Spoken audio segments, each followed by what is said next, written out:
Hello, explorers. Today's pages will take us through a couple stories based on entirely separate cultures to appreciate both the diversity and parallels among the world's folklores.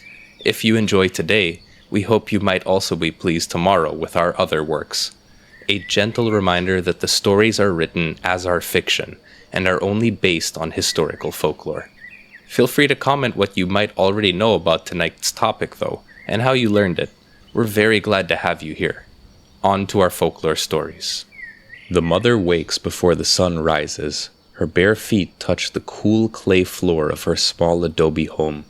The air is still dark and quiet, with only a few soft sounds from the outside world. She lights a small fire under the comal, a flat clay griddle that she uses to cook tortillas. The crackle of the mesquite wood fills the still air. The smell of the smoke mixes with the dampness of dawn, carrying a warmth that makes the home feel alive again. Her courtyard is simple but full of signs of daily life. There are clay pots against the walls, darkened from years of use, and chickens pecking at the ground. A clay water jar rests on a wooden stool, always kept full.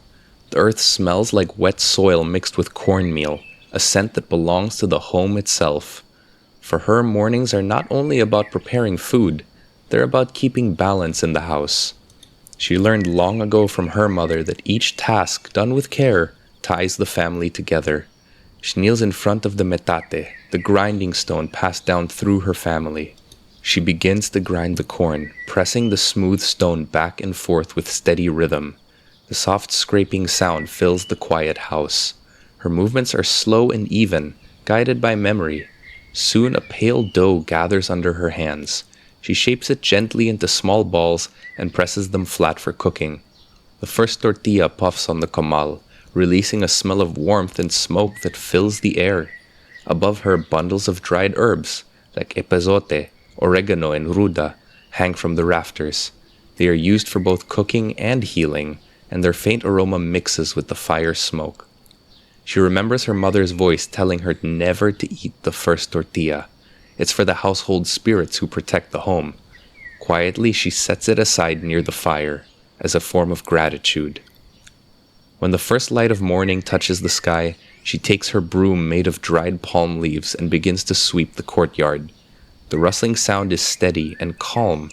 Dust rises softly in the air and catches the early light. In many villages, sweeping at dawn is seen as a blessing for the day. It clears away the night's energy and welcomes peace into the home. She hasn't yet explained this to her children, but she knows they're learning simply by watching her. From beyond the adobe walls, a rooster crows. A few dogs bark in the distance. The sound of other fires lighting up fills the air. Across the neighborhood, other mothers are beginning their days too, repeating the same quiet work. There's comfort in knowing everyone moves in rhythm together. Her eldest daughter appears in the doorway, still sleepy and rubbing her eyes. The mother smiles but says nothing, simply motioning for her to sit at a table where a folded napkin covers a small bowl of beans. The girl eats quietly, watching her mother work. In this home, lessons begin in silence. The children learn by seeing. Soon the younger children wake. The courtyard grows lively with voices, a little bit of laughter, and the shuffle of their small feet. The mother moves among them easily. She braids her daughter's hair, wipes her son's face, and ties their sandals with steady hands. She does not rush them, even though there's always more work to do. Her voice remains soft but firm, guiding them with calm gestures. When one child helps another, she notices but does not make a show of it. She just smiles. The morning becomes fuller. A neighbor calls from over the wall, and the mother answers warmly without stopping her work. In small villages, voices often travel this way, house to house, creating a rhythm of shared living. A pot of stew might be passed across the wall to another family without even asking. People help one another not for reward, but because kindness keeps them strong. Light filters through the cactus fence, painting moving lines on the courtyard floor. Her youngest child laughs while watching dust float in the sunlight like tiny stars. The mother pauses, watching too. She takes joy in these little moments. By mid-morning, she walks to the back of the courtyard where a clay basin is filled with water collected the night before. She dips her hands into it and splashes her face. The water is cold and clean. Her children join her, imitating her careful motions. She teaches them not to waste it. In dry seasons, water is precious. She begins to prepare for the day's errands. A woven basket sits by the door, repaired many times but still sturdy. She fills it with tortillas wrapped in cloth, a jar of beans, and a pouch of salt. Her eldest daughter carries a folded shawl. The children see this not as chores, but just a part of life. The mother steps to the center of the courtyard. She sprinkles a few drops of water on the earth, another old gesture taught by her grandmother. It's a simple way to greet the land and show respect to the spirits. The sun climbs higher, turning the clay walls golden. The sound of life grows stronger. Doors are opening, donkeys are braying, people are calling out down the road. Outside, the dirt road glows under the rising sun. Around them, the world begins to move faster, but for this mother, the true heart of her day has already happened. The sun is already high when the family finishes breakfast. Their courtyard smells of warm corn, bean stew, and the faint sweetness of wood smoke. The mother wipes her hands on her apron and looks around her home, making sure everything is in order before the next part of the day begins. The children sit close to this clay stove, their faces lit slightly by its orange glow. This is an hour where she teaches them through the slow rhythm of shared living. The clay stove, or fogon, has stood in that corner since before her oldest child was born.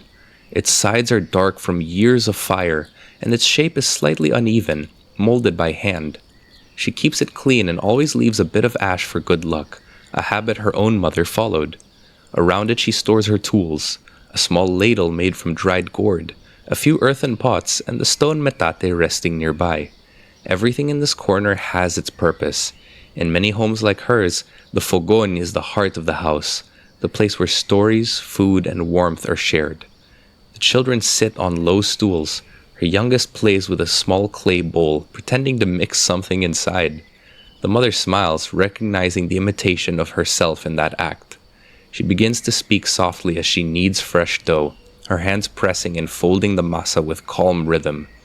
"Who works with care, eats with peace," she says, half to herself. The children look up, recognizing another of her sayings. In her village, these sayings, dichos, are more than decoration. They are everyday tools for teaching. Despacio se llega lejos, she continues. You reach far by going slowly. Her children repeat it quietly, trying to remember. The words are simple to them, but they carry more weight than they appear to.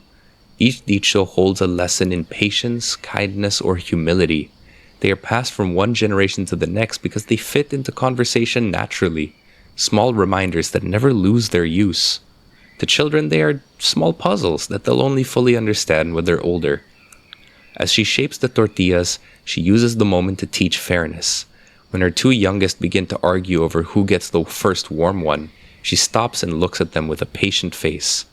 Without raising her voice, she breaks the tortilla in half and gives each a piece.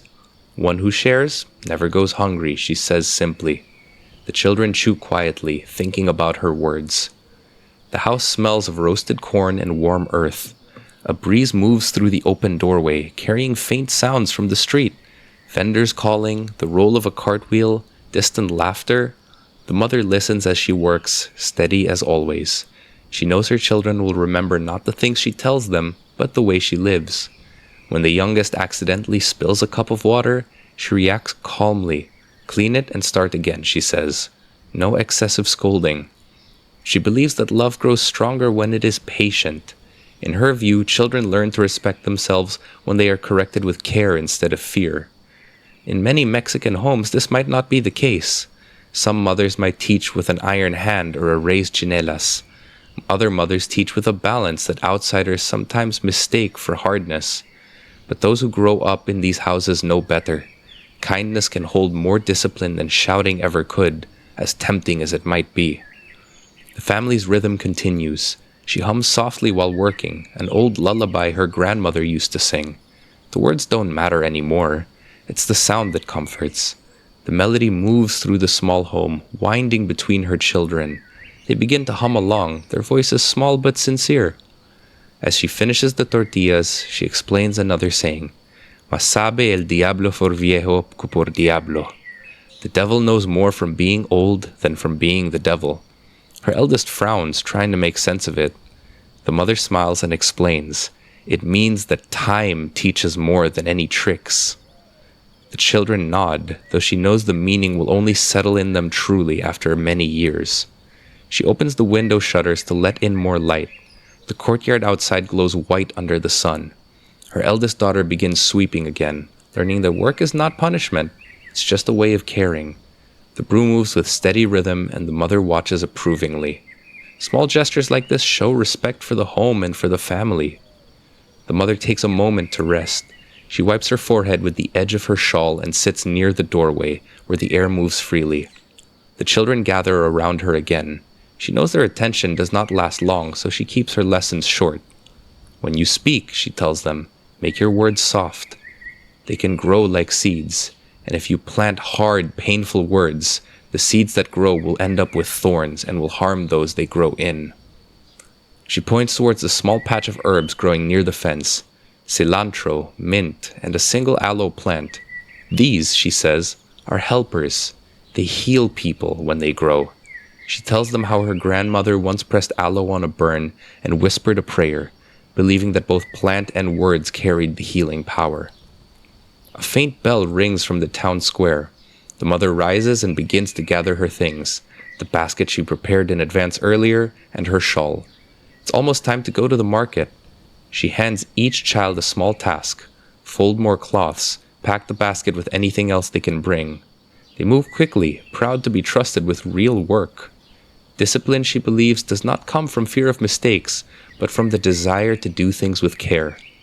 Before leaving, she places one more tortilla on the edge of the fire for the household spirits. Outside, the air smells of dust and sunlight. The street ahead is long, lined with small houses, each with its own courtyard and the sound of laughter or work. As they step into the light, the mother looks back at her home once more. Everything is in its place, and everything is bursting with meaning. Her children don't realize it yet, but every movement and every phrase she gives has begun shaping the way they will see the world. The sun sits high when the family reaches the market.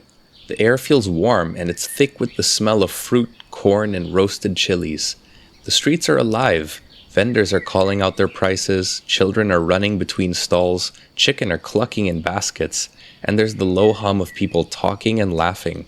It's loud, but in a way that feels like comfort. To the mother, this is not chaos. This is the sound of her community. She walks slowly, her shawl folded neatly around her shoulders, her woven basket hanging from her arm. Her children stay close, each holding a small item they were trusted to carry. The oldest keeps the coins in a little pouch tied tight at the top. The middle child holds a small jar of salt, and the two youngest keep a steady grip on their mother's skirt. These details matter, small responsibilities that teach care and attention. The market stretches across the town square. Each stall is shaded by rough canvas or palm leaves, and every vendor seems to have a rhythm of movement. Some grind corn by hand. Others fan smoke from small fires under clay pots. The smells mix: fried dough, ripe guava, sun-dried herbs, and soap made from lard and ash. Everything glows under the bright light, and the air shimmers faintly with heat. As she walks, the mother greets nearly everyone she passes. Each greeting carries its own tone. "Buenos dias, comadre," to an old friend. "Dios te bendiga," to an elderly man selling onions. Her words are not just manners. In small towns like this, gestures are small acts of respect, just like greetings are. Ways to keep the threads of trust strong. The children observe her posture, her tone. At the far end of the square, she stops by a stall that sells beans and rice. The vendor is a woman with gray hair braided down her back, who greets her with warmth. They have known each other since her childhood. The two speak in the easy rhythm of old friends, half in Spanish, half in local dialect. The children listen, not fully understanding the mixture of words, but feeling the energy behind them. The mother carefully inspects the beans, holding a few in her hand. "Firm and clean," she says softly to her eldest, showing how to check for quality. The lesson is quiet, but exact. Never take what looks good from afar. Always look closely before agreeing. The vendor laughs when the youngest tries to count the coins out loud. The numbers tumble out in the wrong order, but the effort earns a smile. The mother does not correct harshly. She just takes the child's hand and says, Despacio, little one. Coins don't run away. The child laughs and repeats the numbers more slowly, and this time gets it right. The vendor pats the child's hair with a big smile, and the mother thanks her. Moving through the rows, they stop by the fruit sellers. Bright oranges, green limes, and red guavas form small mountains on rough wooden tables. Flies buzz lazily, brushed away with bundles of herbs. The mother picks fruit carefully, testing the weight of each in her hand. She tells her children that lighter fruits are usually old, the heavier ones full of juice. Near the center of the market, a man sells handmade clay cups and small figurines. The mother stops to look. Her children press close to the table, eyes wide. The little clay dogs and birds are painted with simple colors, white, brown, and deep red. She allows them to hold one each, but reminds them to do so gently. These are made with someone's patience, she says. If you break it, it's not just clay you lose, but their time. The market continues to fill up. Musicians play a short song near the church steps. One man with a guitar, another with a drum made from an old barrel. People stop to listen. The mother rests her basket on her hip and lets her children watch. The song is old, one everyone in the town knows by heart. For her, the music is not just entertainment. It's a reminder that joy belongs to everyone, not only those with wealth. When they finish their shopping, she guides the children towards the shade of a tree near the fountain. They sit to rest. The youngest two eat tamales wrapped in banana leaf, and the mother takes small bites of her own. Around them, the square hums with steady life. A breeze carries the smell of fried masa, soap, and wet stone. As they eat, she explains another quiet truth. The market is like a family, she says. Everyone brings something, and everyone needs something. We give and receive every day. A woman passes by selling flowers, marigolds, roses, and white lilies. The mother buys a few and tucks them into her basket. For the saints, she explains to her children, and for the house to smell sweet. It's common in her village to keep flowers on small home altars, beside a candle or a painting of a loved one. Her children know this, but they like to watch the petals move in the wind. Before they leave the square, she stops by one last stall where an old man sells pieces of paper coated with beeswax. Homemade candles. The man blesses her children softly as he hands her a few. It's not a grand gesture, but a common kindness in places where faith and community are one and the same. When they begin walking home, the road feels quieter. The sun is softer now, the air carrying more shadow than glare. Her children chatter about what they saw. The musicians, the clay dogs, the sweet fruit. The mother listens, smiling faintly. Each story they tell is a sign of learning, of noticing the world with interest and gratitude. By the time their small house comes into view, the light has shifted to a deeper gold. The walls glow warmly, and the scent of evening smoke begins to drift from nearby homes. The mother's basket feels lighter now, not only because the food inside has shifted, but because the weight of the day's lesson has already been shared. By early afternoon, the house settles into a quiet rhythm. The light has changed, softer now, golden near the windows and sharp in the courtyard. The market goods are put away, and the children's voices have faded to murmurs. The mother moves through the house slowly, her steps light and steady. The day's heat presses against the walls, and even the chickens seek the shade. This is the resting hour, the pause between labor and evening. She hangs her shawl on a wooden peg and pours a cup of water from the clay jar. The water is cool from the earth and smells faintly of minerals. She takes small sips and listens to the stillness. Outside, only the hum of insects breaks the silence. The village feels half asleep. Her eldest daughter sits near the doorway, mending a small tear in her dress. The thread is uneven, but the mother does not correct her. She lets her finish, then takes the cloth gently and shows how to loop the needle so the seam holds tighter. The secret is not repetition, she says, but patience. The girl nods. Lessons like this come quietly in the calm of the day. On the table lie a bowl of fruit, guavas and oranges bright against the clay surface. The mother peels one orange and divides the slice among her children. The sweetness brings small smiles. Even in rest, she finds ways to make them feel cared for. When her youngest grows restless, she distracts them with small tasks, folding cloths, sorting beans by color, bringing her the broom. He feels proud to be useful.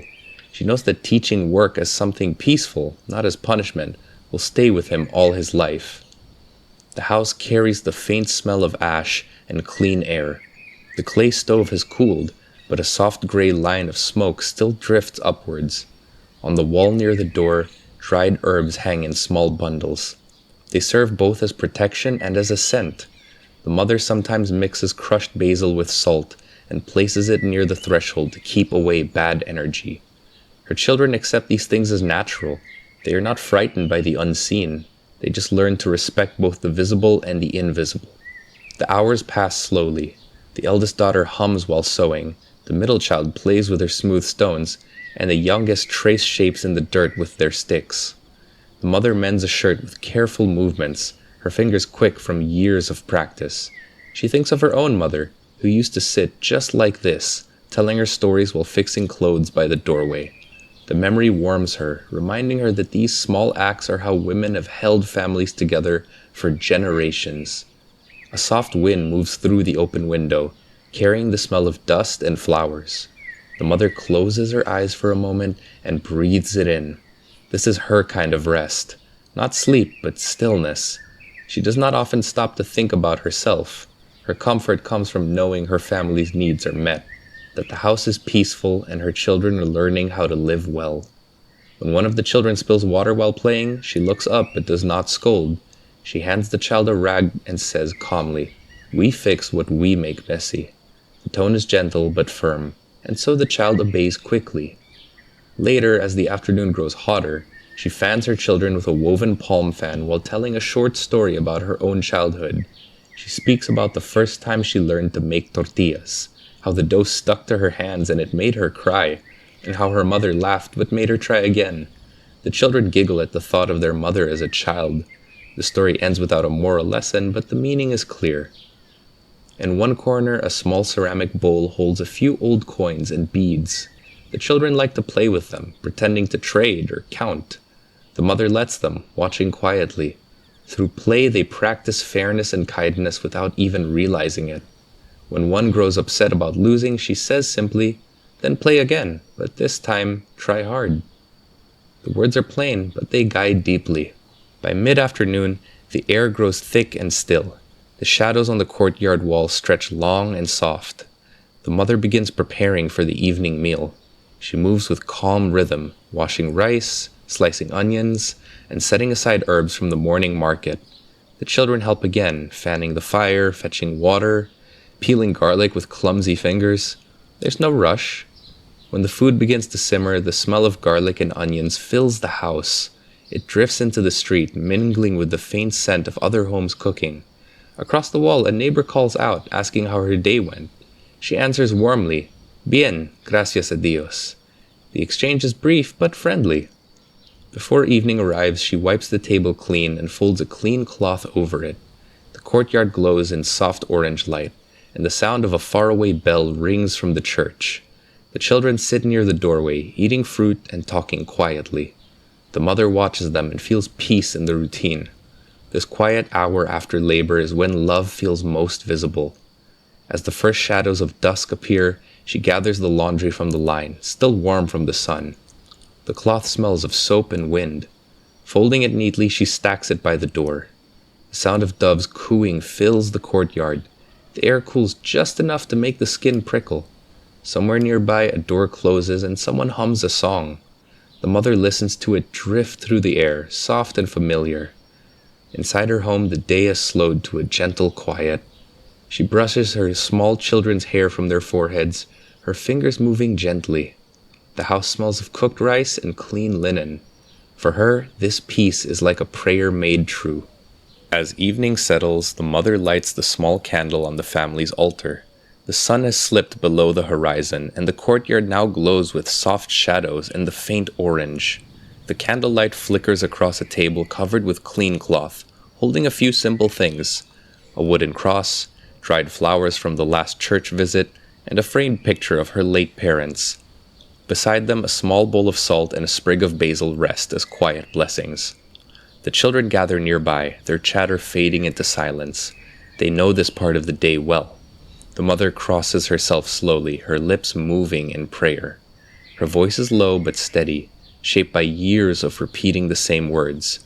Through her prayer follows the Catholic rhythm, small gestures within it belonging to older times. Before finishing, she touches her fingers lightly to the ground, a habit taught by her grandmother. Faith in this house is not rigid. It's a living blend of old and new, of saints and spirits, of prayers and gestures that hold memories older than any church walls. When she lights candles for the Virgin Mary, she also murmurs a few quiet words to her ancestors, thanking them for their strength. After the prayers, she guides her children to wash their hands and faces at the basin. The water feels cool in the dim light. They dry off with a towel that smells of soap and sun. Then the mother begins preparing a simple evening meal of rice, beans, and small pieces of plantain fried in oil. While she cooks, she speaks softly to her children about gratitude. "We thank before eating," she says, "because food is only gained through effort." Her eldest repeats the words out loud, careful to say them exactly right. The younger ones listen, their eyes following the flicker of the candlelight. Gratitude, she explains, is not only for abundance, but also for the ordinary. The fire that burns evenly, the bowl of food that appears every night, the well that gives clear water. On one corner of the stove, a small pot holds a bundle of herbs steeping in water. The mixture smells of ruda and chamomile. She calls it agua de calma. It's meant for keeping the house's energy gentle and for easing the children's sleep. Before bed, she will dab a few drops behind their ears. Her grandmother did the same to her. As the food finishes, she arranges the plates neatly and calls everyone to sit. The table is small, but it feels full. The candlelight makes each face glow softly. The family bows their heads for a short prayer of thanks. When they eat, it's with slow, quiet movements. The mother listens to her children talk about the day, the market, the fruit, the toys they saw. After supper, she clears the table and wipes it clean, while smiling. All those stories were proof that the children are learning to see beauty in the simple things. And now the children also help without being asked. Her eldest takes the plates, the middle grabs the cups, and the younger two bring the small cloth to dry them. Each task fits perfectly into the rhythm of the evening. Once the chores are done, she lights a second candle at the altar. This one is for protection through the night. The flame is smaller, but steadier than before. She lets each child hold a matchstick for a moment, teaching them to respect flames. "Fire is like a dog," she says softly. "If you treat it well and nurture it, it will guard your home. If you abuse it, it will burn you and sting you and harm you." She also takes a handful of coarse salt and tosses a pinch towards the doorway, an old custom said to block envy or bad luck. Then she sets the rest in a small bowl near the altar, where it will stay until morning. Her children watch, curious and attentive. "This is to keep the house peaceful," she explains. As the night deepens, she sits by the window with her sewing. Outside, the moon rises over the rooftops, washing the village in pale silver light. The streets are quiet, except for a few distant dogs barking. She can see faint candlelight flickering from other homes, each family keeping their own small devotions. The sameness of it comforts her, knowing others are doing the same gestures, saying the same words. The candle near the altar burns low, leaving a faint smell of wax and smoke, and she feels the same quiet peace she seeks every evening. When she finishes sewing, she lights a new lamp with her dying candle, and the house settles into a warm hush. The mother gathers her children on woven mats near the doorway where the air moves, and she sets the lamp on a small wooden crate. Its flame is steady, and the light pools in a soft circle. Outside, crickets tick in the courtyard, and she knows this is the hour for stories. She begins with the one they always ask for. Her voice stays even and calm. "Near the river," she says, "people hear a woman crying." The children shift closer, knowing which story this is. She tells them of La Llorona, but she keeps it gentle. Her version warns children to respect water at night and to stay close to family. The tale is sad, but it has no sharp edges. She simply explains that rivers are living places. When her children picture the banks at night, she reminds them to greet the river from a safe distance until daylight. She smooths a blanket over her youngest two and moves to the next tale. "On the road," she says, Sometimes a rider appears. The children picture the tall hat and the black horse. She describes El Charro Negro as a figure who offers coins to travelers who have been unfair or greedy. If they take the coins, trouble follows. If they refuse, the road seems shorter and the night feels lighter. The lesson lands without any judgment. She tells them clearly that choices made in quiet moments can shape the days that follow. The lamp's flame dips when a breeze enters. The mother shields it with her hand and smiles. She keeps her tone steady and explains that stories are like roads we walk. When you grow, she says, you will know the good road if you have already listened to it. She reaches for a small bowl of warm herbal water on the crate and dips her fingers in it, touching each child's temple. The scent of chamomile rises again. Tonight she adds a lighter story. She speaks of duendes, the little house spirits that hide buttons and kernels of corn. She says they braid the tails of sleeping horses and laugh when people blame one another for lost items. All her children start to giggle. The mother tells them the trick for duendes is to tuck a tiny piece of bread into a corner of the room. A gift, she adds. They play less when they're fed. The children ask to try it, and she nods and says they may leave the bread after they brush their teeth. From a tin box, she takes a narrow red ribbon and ties it around the wrist of the youngest two. For ojo, she explains. In her town, many families protect children this way. Sometimes a small black stone is tied with the ribbon. Hers is simple thread, but it holds the same mindset. She shows the older two how to brush a hand from forehead to chest when praise feels too heavy, a quick motion meant to keep balance. The eldest asks for a story of the lantern walker, a tale the mother heard from her own father. She begins. A quiet man walks the roads at night and helps those who are lost. Some call him a traveler, some call him a saint. She keeps the details plain. A soft step on the dry road, a lantern that does not burn the hand, and a voice that never orders, only points towards home. She pauses to sip water and then shows them the old booklet of paper prayers she keeps wrapped in cloth. Its edges are worn from many hands fiddling it. She lets them touch a page and trace the faded ink with fingers. Words, she says, hold shape even when you whisper them. The lamp throws their shadows long and soft against the wall. Her second child leans into her side and she tells a final short tale. It's about a baker who kept a bowl of dough ready each night in case a hungry person came to his door. Some nights no one came. He baked the extra bread anyway and left it by the church before dawn. Years later, when his own child fell ill, neighbors appeared with food and help before he even asked. The younger two yawn. The mother lifts them and lays them on a folded blanket and tucks them in again. She asks the older two to say one thing they learned. The eldest says, coins can carry trouble. The next one says, rivers need respect at night. She nods and adds, and small gifts keep peace. She closes the tin box, kisses each forehead, and sits quietly so the stories can settle in the comfort of her presence around them. In her village, many mothers do the same. Some use songs, some use prayers. All hope for the same thing. Children who sleep with thoughts arranged. Before she rises, she places a single grain of salt on the windowsill and straightens the broom that leans by the door. The lamplight thins as the oil lowers. The room now smells of chamomile and warm dust. Outside, the crickets keep their steady time, and a soft breeze moves the curtain a finger's width. The mother listens to her children's slow, even breathing for a quiet minute, then cups the lamp's glass with her hand. The flame steadies and the shadows draw close. The next day is a special one, a festival day, and the morning before a festival is always energetic. The mother wakes early again, her hands already busy before the first light reaches the courtyard. The house hums with a different kind of energy, light and fast, filled with quiet excitement. The smell of masa and sweet cinnamon drifts through the air. She moves between tasks with a smooth rhythm, the way she has every year since she was a girl. A large pot of tamales steams on the stove, wrapped in green banana leaves. She checks each one carefully, making sure the folds hold tight. Her eldest daughter sprinkles colored paper confetti over the courtyard, and the younger children chase a stray chicken out of the way, laughing. The mother smiles at the sight. Outside, other homes begin their own preparations.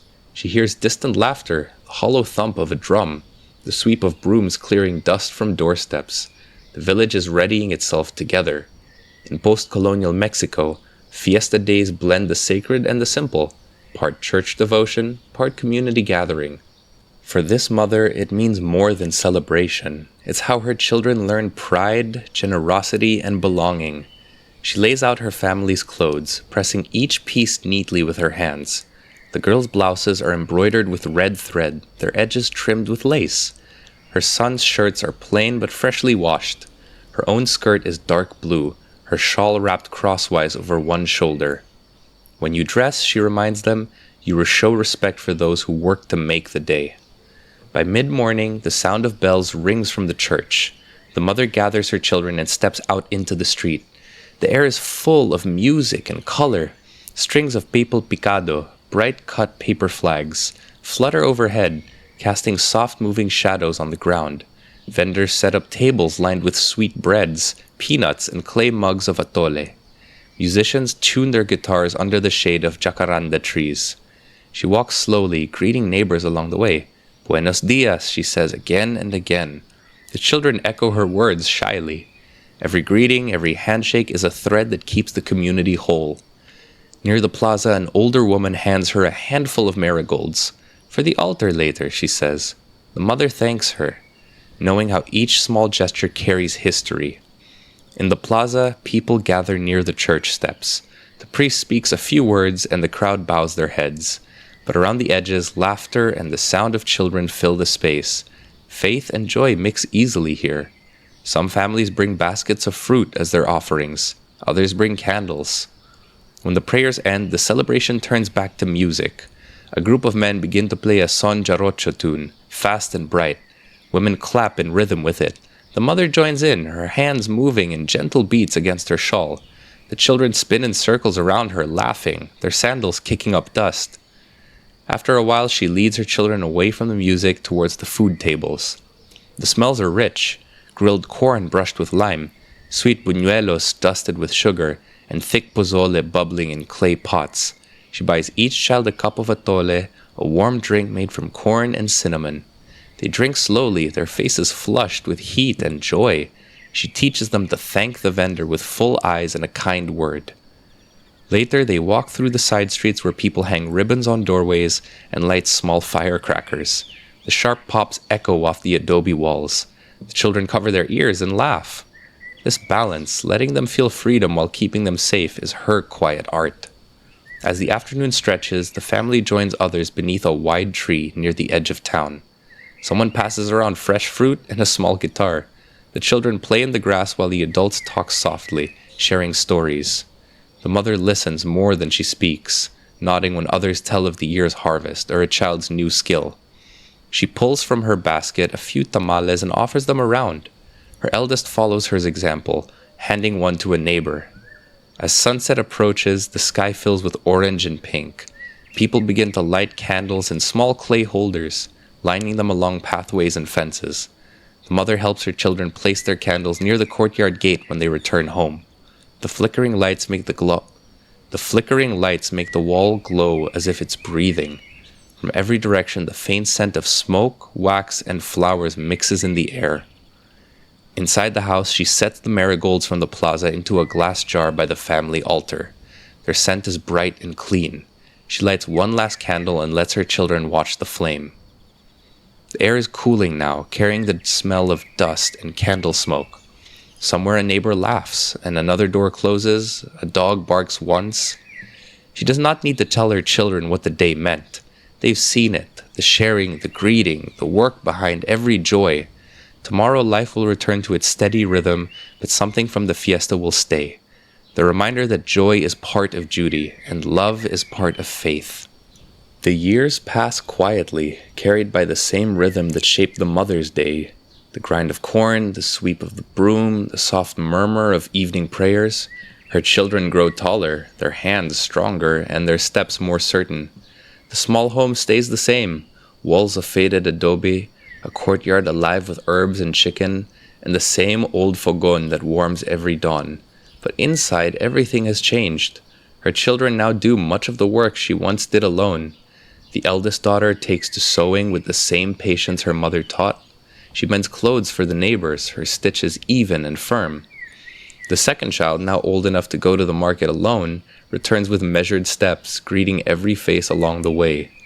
The youngest two, who once traced shapes in the dirt, now help each other carry a water jar from the well, their shoulders straight, proud to be able to hold the weight.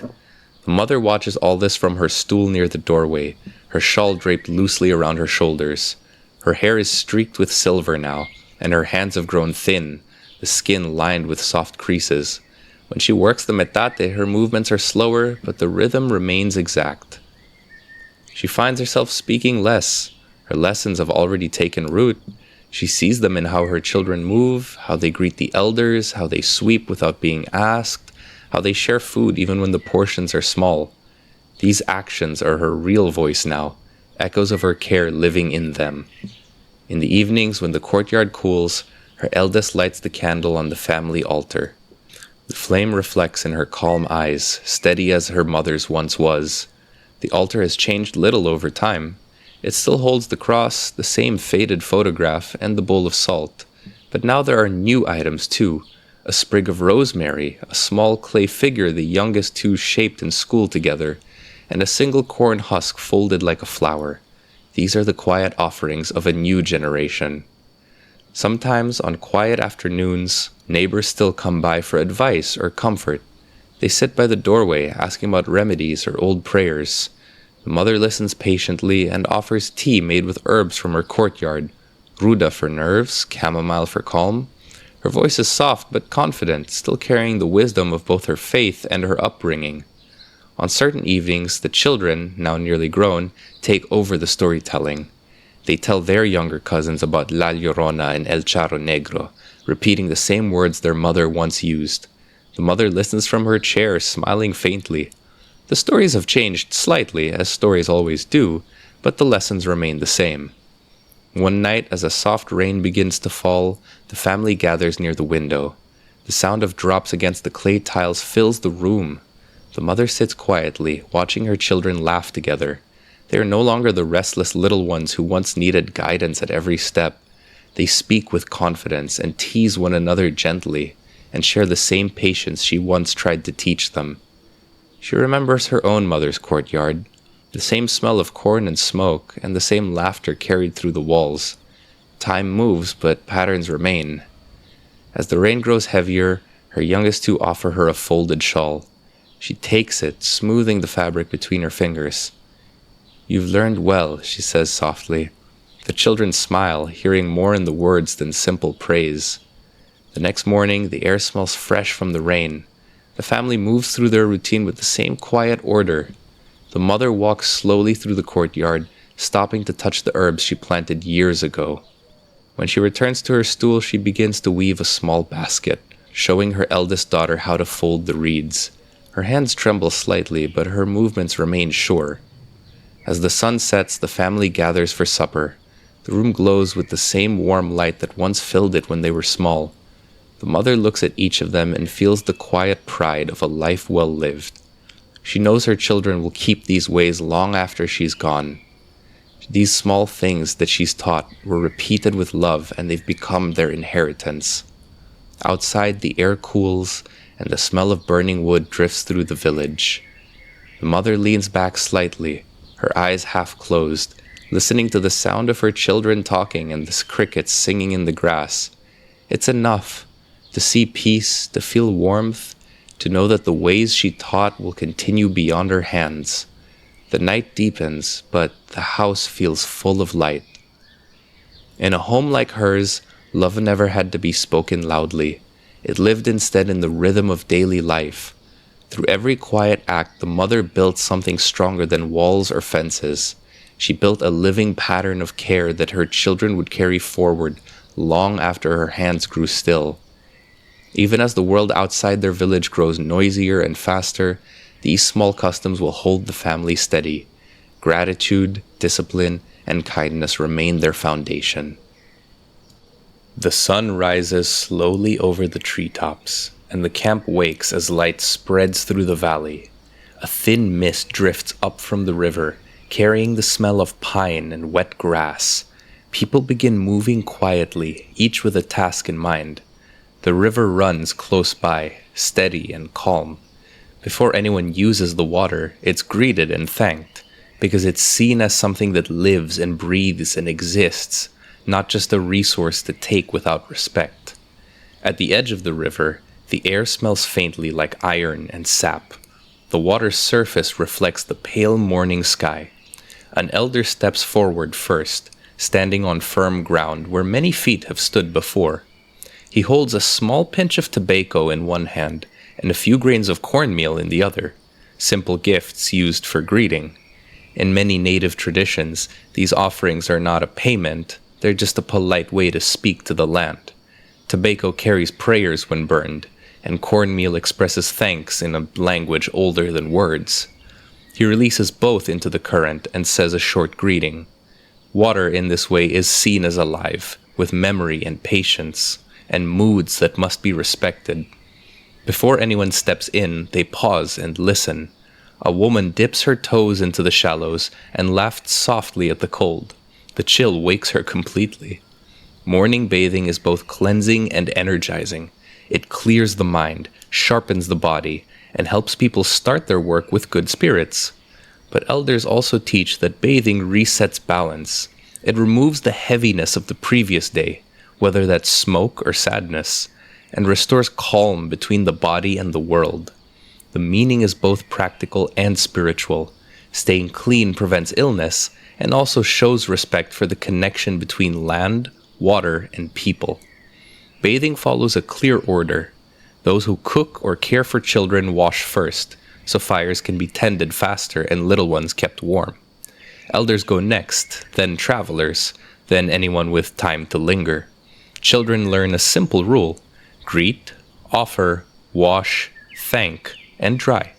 They repeat it quietly under their breath as they wait, making small clouds in the cool air as they mutter to themselves. Dogs lie nearby with their heads on their paws, watching the ripples. When the current's too strong, everyone moves to a sheltered pool. Privacy is kept with care. The village maintains a small natural wall of brush and willow near the river to give people a place to change. Voices stay low. Laughter is soft and often shared as an entire community. Soap is made from split yucca root, rubbed between wet hands until it foams. The lather smells green and clean. Yucca grows easily and is kind to the skin, which is why many people use it for washing hair and body alike. Women comb wet hair with bone picks that glide through without breaking the strands. Children scrub their heels with fine sand or smooth stones until the skin feels warm and new. When the river is too cold, a gourd of warm water waits by some red coals, often mixed with mint leaves so that the air smells fresh. Most dry with the sun or the wind. Scents mark the morning as clear as sunlight. Thin lines of cedar smoke drift between lodges. Someone burns sweetgrass, letting its warm smell pass over faces and arms. Cedar represents order and protection.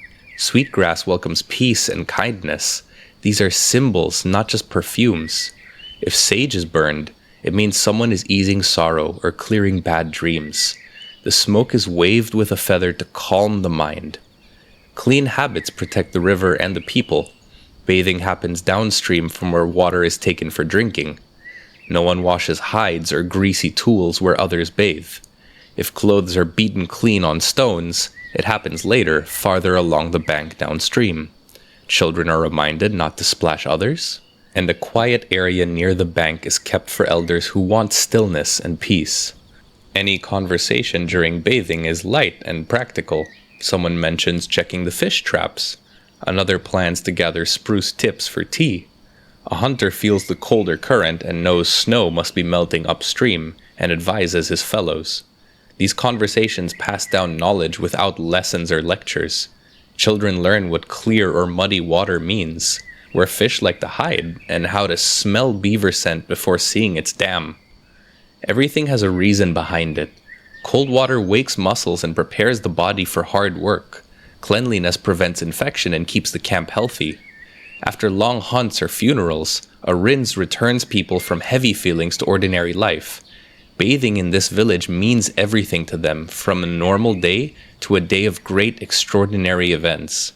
In winter, when bathing outdoors is dangerous, people wipe down with warm cloths or stand near smoke instead. The idea stays the same. A good body is kept clean. Even warnings are part of learning. Children are shown where moss makes the stones slippery and where the current runs too strong to stand in. A forked stick is planted to mark this danger. By the time the sun clears the pines, the camp smells of cedar, wet hair, and breakfast. Fires pop quietly, and steam rises from a pot of stew. People step away from the water refreshed, calm, and ready for the day. They thank the river with a simple gesture, a hand to the chest, a nod, and a few words carried in the breeze. By the second morning, the camp is already running smoothly. Steam rises from cooking pots, shirts are drying on willow branches, and elders move quietly between groups, teaching by example instead of speech. A grandmother shows a young girl where to set a rinsing bowl so sunlight can warm it. An uncle points with his chin towards the downwind edge, where waste pits are neatly covered with ash after each use. The ash dries the ground, removes all the bad smells, and keeps the area clean. Hands begin every task. Before anyone touches food or tends to a child, they rinse at the speaking bowl, a cedar-rimmed basin near the fire. Its name reminds everyone to greet the water before using it, because even when taken out of a natural body, the water is still full of life. On cold mornings, small gourds hold warm splash water so the fingers don't freeze up. When a boy asks why the bowl sits at the center of camp instead of near the river, an elder taps the rim and explains, because here you see it, use it, and don't forget. Simple habits like this prevent sickness better than long speeches of what must be done. Clothing and tools are cleaned next. Shirts and leggings hang above thin cedar smoke that keeps insects away and removes the smell of any food. When stronger washing is needed, women mix soap from yucca roots or soap berries. For greasy pots, they use ash water, lye made by straining wood ash through water. It cuts fat without wasting valuable plants. Pots are then scrubbed with sand or smooth stones to remove any sticking bits. Bone needles and weaving combs are wiped with warm spruce tea so they stay smooth. Laundry lines face the wind so wet clothes dry faster and smoke doesn't blow into anyone's faces. When mornings are freezing, garments are aired and then passed through cedar smoke before being worn again. The layout of camp follows wind and water. Sleeping mats are spread on high ground where sun reaches easily. Sunlight is treated as a simple medicine that drives away dampness and insects. Sweeping happens early so dust and scraps don't get stepped into the ground. Fire pits are cleaned in the morning so cooking starts on clean coals. A clean fire makes clean food, and clean food, well, you know the rest. Even the old camp dog joins in, rolling in cedar branches to freshen his coat and chase off mosquitoes. Hunters have their own routines. They know that strong smells scare deer, so before leaving, they pass their clothes through cedar smoke and then rub river mud on their hands to hide the scent of cooking. Some chew a spruce tip to disguise their breath. Soap is avoided because in the forest it stands out. Past illnesses have also taught order. Elders tell stories about a winter when a cough spread from lodge to lodge. Since then, sleeping mats are spaced apart. Sick people have their own cups, and cedar boughs hang by doors as reminders to brush smoke over clothing before entering. Even in winter, air vents are lifted at midday. Bedding is shaken and sunned downwind. None of this is a ritual, it's just practical care. Food work follows clear manners. Fish are cleaned downstream, where water runs fast. Waste is buried or sunk deep so dogs don't drag it back. Corn is handled with dry hands to avoid spoilage. Shared bowls are common, but each person keeps their own spoon. If someone feels ill, a second ladle appears quietly, and the sick eat last to keep others safe. Dishwater is poured on gravel where the ground can absorb it, never near the sleeping areas. Scent and smoke also carry meaning. Before visits or ceremonies, people pass through clean smoke so yesterday's smells don't enter today's habits. Even hats and belts are held over the smoke. Some people braid a few strands of sweetgrass into their hair or keep a pouch of pine needles at their waist. Everyday tools are also made from what's around them. A rib bone becomes a scraper for leather. A flat stone acts as a washboard. A small willow stick, chewed at one end, becomes a toothbrush. Teeth are polished with charcoal ash and rinsed with mint or yarrow tea. For skin, plants provide easy remedies. Yarrow can cool down cuts, plantain soothes bites, and willow bark eases sore hands. Spruce resin closes small wounds and leaves a nice smell. Cleanliness also shapes the layout of the camp. Butchering happens away from living areas. Hides are dried where wind can pass freely, and puddles are drained before they grow stale. A bucket marked with red string holds only drinking water, untouched by dirty hands or tools. Another, marked with charcoal, is for washing. Toilets are dug far downwind and far from the river. These details keep sickness away, especially during long rains when mud and waste mix easily. Lessons are remembered through short phrases.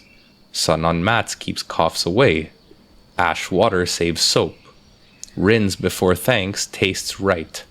Children enjoy repeating them and only later understand their deeper meaning. When a boy claims that dirt shows he worked hard, his aunt answers, "Work shows itself. Cleanliness shows care." Elders connect the memories with their habits. A girl learns that washing her hands in warm spruce tea keeps them steady while weaving. A man learns that socks that are smoked lightly over juniper stay dry for much longer. By late morning, the camp smells of spruce tea, damp wool, cedar smoke, and ash water. The speaking bowl is full, brooms lean at the ready, and the river just glints nearby. Small actions repeated each day keep these people comfortable, healthy, and at peace with one another. Spring arrives with the river turning from a bright white to a deep gray, carrying pieces of bark and old leaves. Bathing moves from the open bend to a quiet pool, where the current circles slowly and the gravel bottom is firm. 2 willow sticks hold a rope so elders and children can step in safely. There are plenty of brush screens nearby to give privacy. People face the river and the sky, though, not each other. Washing starts with hands and face before the rest of the body. The cold water makes skin tingle, but also wakes it up fast. A woman shows a boy how to dip a cloth, twist it tight, and then wipe his arms and neck quickly so he doesn't slip on the rocks. Yucca roots sit in a small basket near the water. When rubbed underwater, they make a light foam with a clean plant smell. Soap berries are used for laundry or sometimes for hair, but only a little at a time. Children learn that more bubbles only means more rinsing. The rule everyone follows is simple: wash downstream from where people drink. Spring mornings can be cold, so small comforts help. A gourd of warm water waits by the fire for babies or anyone with stiff hands. Cottonwood buds mixed with bear grease make a salve for cracked skin. Mint leaves soak in rinsing water so the smell feels fresh and cheerful. When rain makes the river too rough, people dip their cloths in and then do a quick wipe near the fire, then walk through cedar smoke to warm up. In summer, the river becomes brighter and calmer. The surface shines and dragonflies hover above it. The air smells like dry grass and warm earth. Bathing is easier now and lasts longer. People walk downstream to sandy shallows where the ground is firm. Children learn to test each step with a stick before walking in. Summer also brings small comforts. Hair is rinsed slowly because it can be, as the river is calm and steady, and so that the hair doesn't knot. Wooden combs glide through with soft clicks. Crushed mint rubbed on skin keeps flies away. A small layer of oil, made from bear grease mixed with either cedar or sunflower oil, keeps skin from drying in the sun. After washing, clothes dry between saplings, and then pass once through sweetgrass smoke so they smell clean. Even the camp dog gets brushed with a cedar branch to keep bugs away, though it doesn't appreciate the gesture. When people travel, they carry a smaller bathing kit: 1 yucca root, a short cord for hanging clothes between saplings, a gourd dipper, and a small mat. They always keep washing and drinking water separate, even when rivers look wide enough to forgive small mistakes. Dishwater is poured on dry ground and not in any pools. Habits like these protect everyone and make no assumptions. Autumn brings cold air and slow water. The ground holds chill, even under the sun. Bathing moves to the warmest part of the day, around noontime. The river looks calm, but the first step always feels icy. If the people want heated water, they take stones from the campfire and drop it into a filled wooden tub and then pour it over themselves slowly. The sound is soft and steady.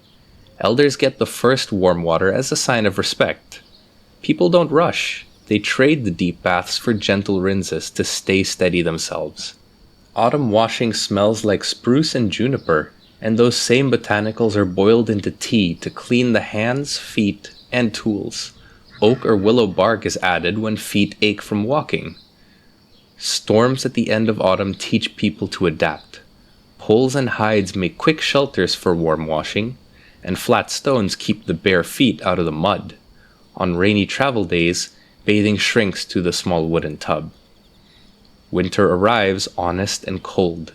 The river's edges freeze, and the water runs narrow and dark. Bathing becomes a quick splash or a rinse through a hole cut in the ice, always with strong hands nearby to warm you up and keep you from falling in. Hot stones are necessary now to warm the water in the trough, and steam rises with a smell like clean rock. Snow also works for washing, a fast rub that wakes the skin. Winter washing focuses on preventing harm. Skin gets a thin coat of oil after cleaning to stop cracks in the ice and dry cold. Hair dries near, but not over, the fire, and everyone makes sure to keep their boots nearby so no one has to step barefoot. People watch each other for signs of frostbite, pale ears, or stiff, trembling fingers. The season's rule is clear. You can stay clean, but you must first stay warm. The same good habits work all year. Wash downstream, keep the drinking buckets clean, and wastewater should never go back into the clean water. Season by season, the goal never changes. Bathing is not just a ceremony, it's a simple daily practice that keeps the body safe and the mind calm. Spring's chill, summer's heat, autumn's smoke, and winter's steam all belong to one habit, starting each day clean and steady. Aside from bathing, the villagers deeply enjoy the use of a sweat lodge.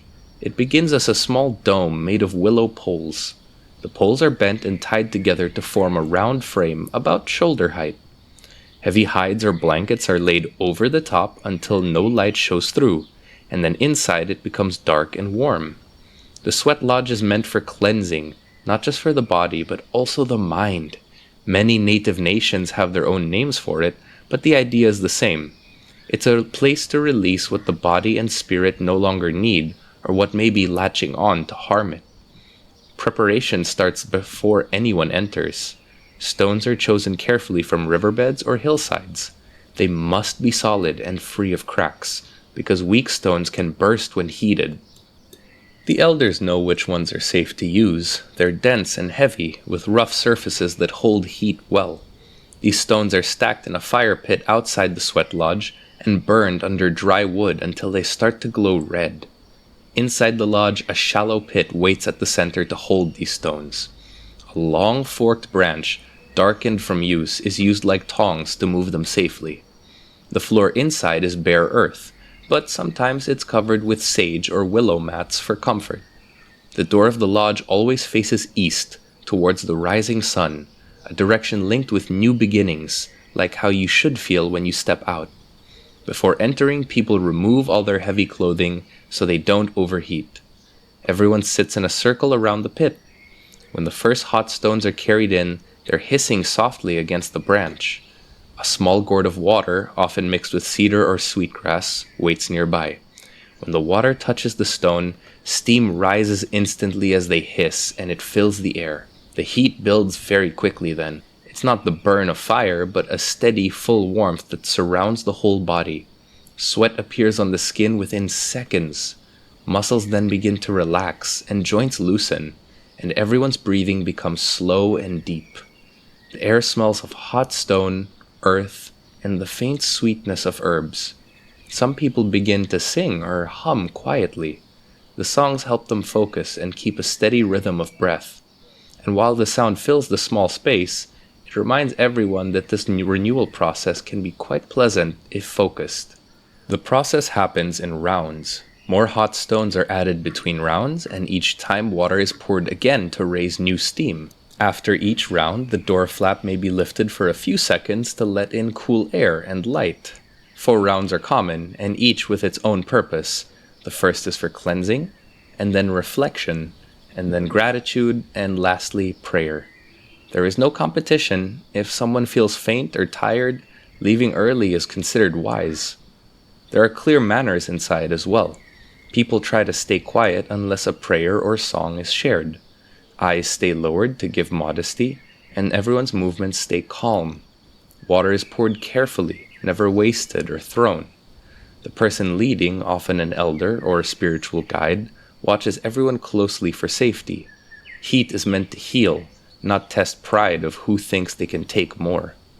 When the final round ends, the door opens wide and cool air rushes in. The change feels refreshing and clean. One by one, people step out, steam rising from their skin. And now the outside world feels sharper. The colors are brighter and the air lighter. Some plunge into the river or roll in snow to close their pores and finish the cleanse. Others dry off slowly with cloth or grass, breathing deeply and smiling with relief. The sweat lodge allows heat and steam to remove more than dirt. They release tiredness, sadness, even anger. People say they feel lighter afterwards, as if their worries have thinned, and the practice brings the community together. It's used before hunts or ceremonies, after funerals, or whenever people feel the need to renew their strength. Sick or weak people may also use the lodge, but always with guidance so the heat doesn't exhaust them. Some groups add extra touches. Medicinal herbs are sometimes sprinkled onto the stones so their scent fills the air. Sage if the group needs to clear their breathing, juniper to sharpen focus, or sweetgrass to bring calm. A hollow whistle may be blown in the dark, its sound meant to remind everyone of unseen spirits. In some sweat lodges, each person says a short word before leaving, such as thanks for family, health, or courage in a previous experience. These short words are simple prayers carried away by the steam. From a practical view, the sweat lodge works well for health. Opening the pores, cleaning the skin, and steam clears the chest. A cold rinse afterwards refreshes muscles and improves circulation. In cold regions where bathing in rivers isn't always possible, the lodges serve as a reliable way to stay clean. It also strengthens unity. Everyone leaves equal, either sweaty or tired or renewed. When the session ends, food and drink wait nearby. Light stews or berries or even tea made from mint or spruce. Eating replaces salts lost through sweat and helps their body return to normal. The simple food just tastes especially good after the hard labor. People talk quietly, sharing their laughs maybe, but the mood stays calm.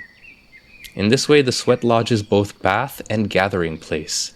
It reminds people that staying clean is also about staying balanced, with oneself and with others in the world. Daily cleanliness depends not only on water and bathing, but also on the plants and minerals people use to stay clean. Behind the lodge, women crush yucca roots into long fibers. When the root touches water, it makes a light foam with a clean, sweet smell. Children like to watch it bubble and run the foam over their arms, laughing at the soft lather. Yucca is used across many regions for washing hair, skin, or clothes. It removes grease, keeps hair soft, and leaves a pleasant smell that lasts throughout the day. Nearby, others prepare soap berries in a wooden bowl.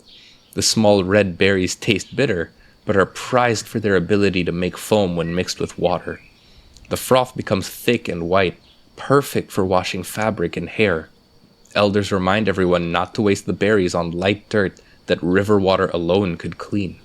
Soap berries are special and rare, and they need to be used wisely. Some families mix the berry foam with a little clay to make a gentle face mask.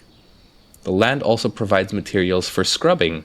Fine sand from riverbanks works as a natural cleaner for rough hands and feet. Children use it like a game.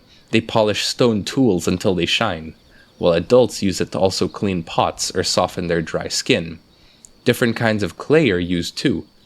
Green clay cools the skin and removes oil when spread in a thin layer. Red clay, rich in iron, is used more rarely. often as a polish before ceremonies or dances. Native Americans also practiced a lot of smell management in their hygiene. Cedar leaves are brushed through hair or pressed into clothing to leave a sharp, clean scent that drives away insects. Sweetgrass is braided and burned to send warm smoke through hanging clothes, which removes odors. Sage is waved over blankets and mats to clear strong smells that usually stick after meals. Hair care follows the same ideas. Bear grease mixed with herbs keeps hair soft and easy to comb. Adding crushed juniper berries gives it a clean, foresty scent. Spruce resin thinned with warm water works as a natural conditioner that can smooth frizz and add a shine. People joke sometimes that spruce resin makes it so glossy that even ravens would envy it. These oils protect against wind and sunlight. Clean habits extends to their clothing and tools, of course. Soaproot and ash water are used to wash animal hides, so they stay soft and free from odor for use at night to sleep. Clothes are passed through cedar or sage smoke. Even dogs are brushed with dried sage to dull their smell after rain. After washing, people often stand in light smoke as a final touch, similar to what modern people might call wearing cologne. Cedar smoke smells clean and sharp. The choice depends on mood or purpose. Sometimes it can be sweetgrass to smell warm and soft, and other times it'll be sage to smell crisp and cool. Hunters returning from the field choose cedar smoke to remove the smell of animals. People returning from mourning use sweetgrass to feel warm and center themselves. And those who wake tired or restless use sage. Sometimes cleaning also turns into play. When pieces of soaproot are accidentally tossed into shallow pools, the water fills with bubbles. Children splash each other with the foam until elders remind them not to waste the plant, though they smile knowing that anyway it's been used. In some places, the same froth is used to stun fish for easy catching, but people are always careful not to overdo it. Every part of nature offers something helpful. Sand rubs the skin clean, roots lather into soap, and herbs scent the air. Together they form a way of life that connects hygiene with respect for the world around them. As evening falls after a normal day, the whole camp smells fresh. The air carries the scent not just of cedar smoke now, but roasted fish. Children lie on mats, their wrists still smelling faintly of mint. Women hang clean clothes that carry the scent of sage, knowing bugs will stay away. Men polish their tools and handle them with clean, sanded fingers. And the camp dog rests by the fire, tired after all the stress of being rubbed by a brush. Morning starts with the smell of spruce tea heating over the fire and the sound of combs moving through damp hair. Hair care is an important part of daily life. It shows not just self-respect, but also discipline and a personal identity.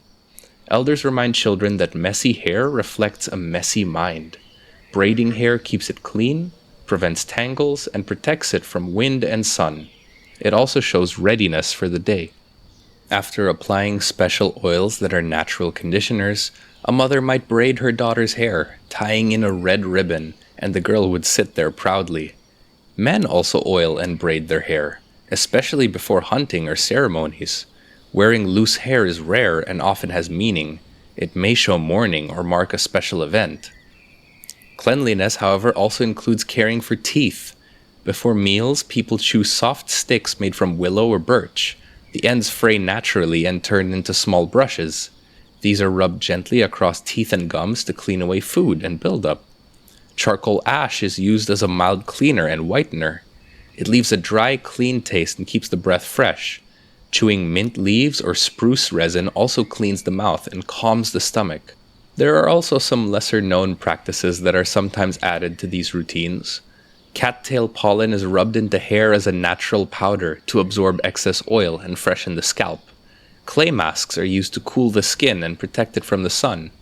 Saltwater rinses from mineral springs help clean teeth when they are available. And babies are rubbed with oil after baths to keep their skin soft and help them sleep. Even animals are included. Aside from being brushed, dogs are washed with water and scrubbed with sand, then brushed with the sage smoke to stay clean and keep away fleas. Stories told at night remind these people why the habits matter. One story might tell of a hunter who ignored his hair and suffered bad luck from insects and a smell that alerted all his prey. Another might tell of a cook who didn't wash before handling food and made everyone sick. At night, the routines repeat. Hair is unbraided and combed, teeth is cleaned again with the sticks, and skin is rubbed with oil to protect it from the dry heat of the fires. By evening, the camp doesn't just feel calm, but smells incredibly pleasant. Everyone's hair carries the scent of cedar or mint. Teeth are clean, and their skin feels smooth from oil and herbs. In many camps, women and men bathe at different times. Women bathe together with their daughters, nieces, and sisters. The older women teach the younger ones how to wash their hair properly, how to mix herbs at the right quantity for rinses, and how to care for their skin. The men bathe separately, and they scrub harder to remove the dirt and sweat from hunting or carrying work, also considering that their skin is usually much thicker. They often use sand or ash water to help them clean. Special baths are used for healing, however. A woman recovering after childbirth will soak in warm water mixed with sage and cedar to calm her body. A man with sore muscles uses willow bark water to ease pain. Children with fevers are wiped down with cool mint water to bring down the heat. These clean habits also protect the river. Bathing done downstream doesn't just protect what people drink, but what the animals drink. Pots and tools are washed separately, far from where rinses are done. Elders remind the youth that ignoring these divisions will bring sickness. They often tell stories about it, like the tale of a boy who washed fish guts near the drinking place. Bathing also plays a role in emotional and spiritual life. After funerals, mourners might bathe before returning to normal life. They pass through the smoke and feel renewed. The water marks the change between grief and renewal. Some customs are quiet but meaningful. Children ask many questions around the fire. They want to know why elders bathe first, why boys and girls bathe apart, or why people specifically wash after funerals. By evening, they have their questions answered by the elders who believe that the children simply need to understand that every practice has a reason, and each time there is a reason given, it has been tested throughout generations. This is more than washing, it's a way of living. These daily rules build the foundation of good health and a strong community. They keep people in harmony with one another and with nature. Everyone rests knowing they have done things properly, in consideration of each other, and in balance with respect for both their own bodies and their spirits.